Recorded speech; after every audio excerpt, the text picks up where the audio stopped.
कलवरी के पास खड़ा हो, खून की धारा देखता जा, तेरे पापों का यही दाम दिया है मसीह यीशु ने।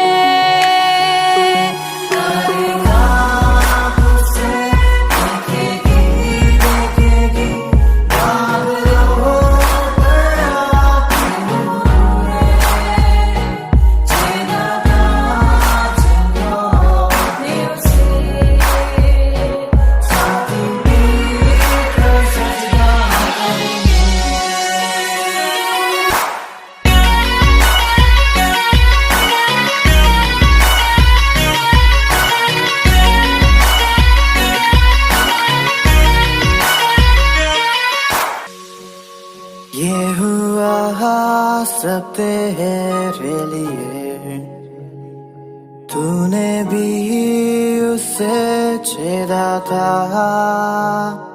फिर भी प्यार से वो बुलाता, जाता क्यों नहीं तू उसके पास, फिर भी प्यार से वो बुलाता, जाता क्यों नहीं तू उसके पास।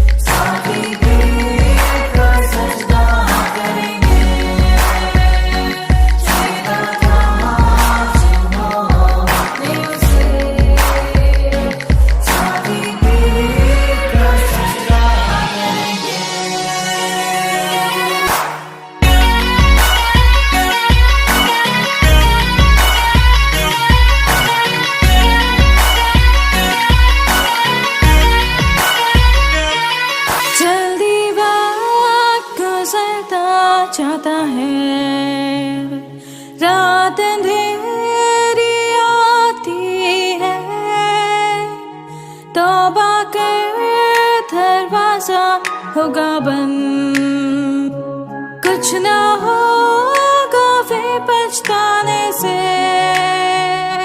तौबा कर दरवाजा होगा बंद, कुछ ना होगा फिर पछताने से।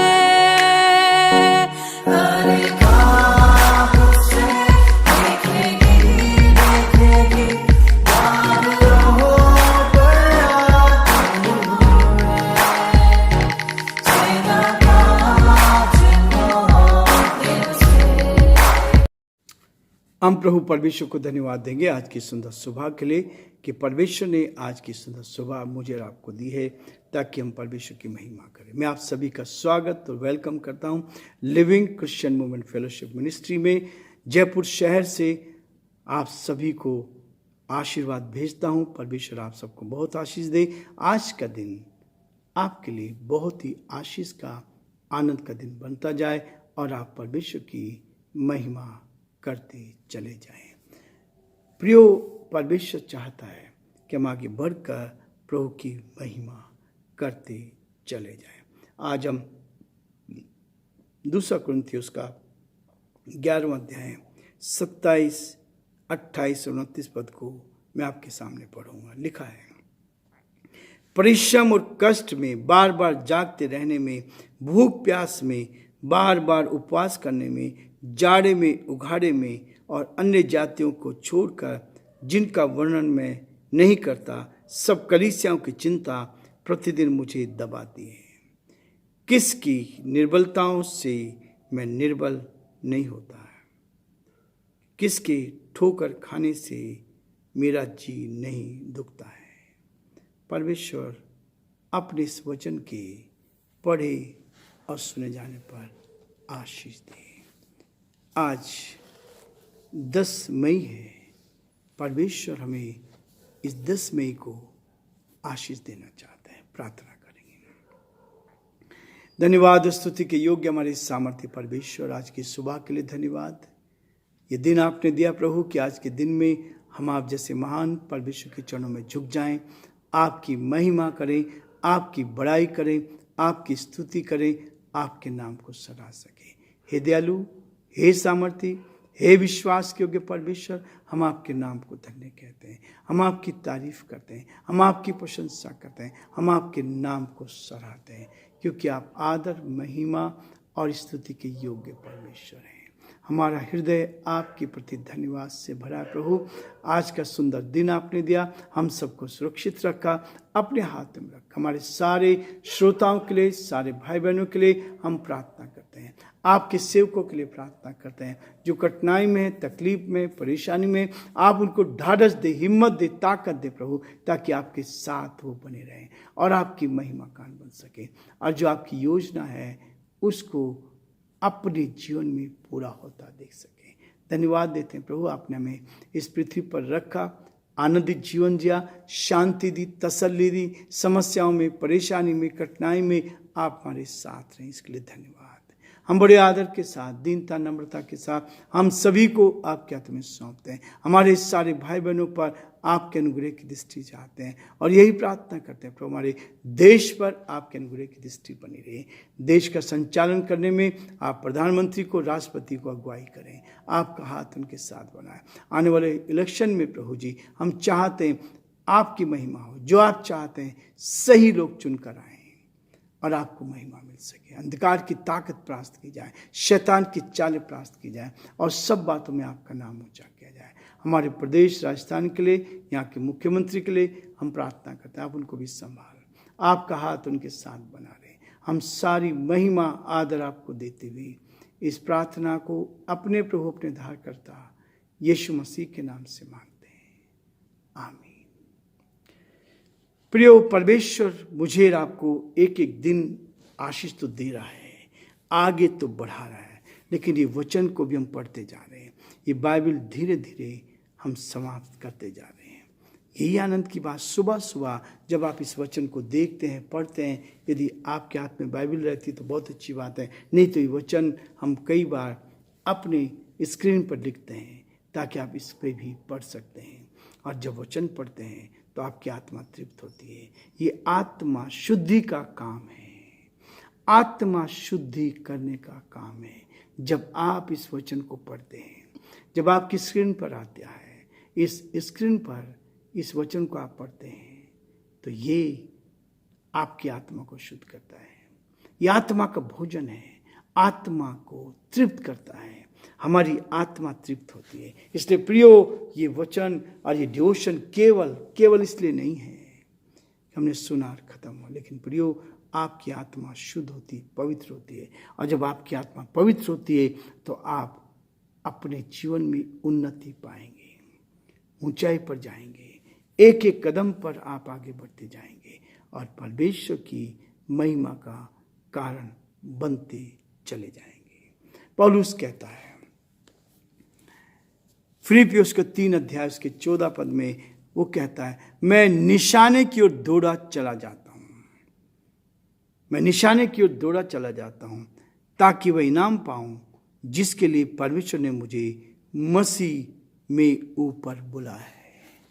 कौन सा इनाम लेने के लिए पौलुस कह रहा है? प्रियो, हम संसार की धन दौलत की बात नहीं करते हैं, लेकिन परमेश्वर कहता है, प्रियो मेरे बेटे, मेरी बेटियों, इस संसार का जीवन तो 70 साल, बल के कारण 80 साल हो सकता है, या हो सकता है कष्ट के लिए 90 साल भी हो जाए, लेकिन उसके बाद अनंत काल का जीवन के लिए हम कष्ट सहते हैं। अनंत काल के जीवन के लिए संदेशवाहक जो है, अच्छा प्रबंध करने वाला जो है, वो इस संसार का नहीं है। इस संसार को तो सबको छोड़ना है, मुझे और आपको इस संसार को छोड़कर जाना है। लेकिन जो कष्ट जो सह रहे हैं, आप सोचते हैं कि जब संसार में रह के कष्ट ले रहे हैं तो क्या फायदा इसका, क्या फायदा। लेकिन प्रियो, पौलुस कहता है कि मैं इस संसार की बात नहीं करता। इस संसार में तो कष्ट होगा, इस संसार में दुख होगा, लेकिन प्रियो इस संसार को छोड़ने के बाद, क्योंकि पाप के कारण कष्ट आता है, समस्या आती है, परेशानी आती है। जब इस संसार में पाप आया उसके बाद तकलीफें बढ़ती चली गई।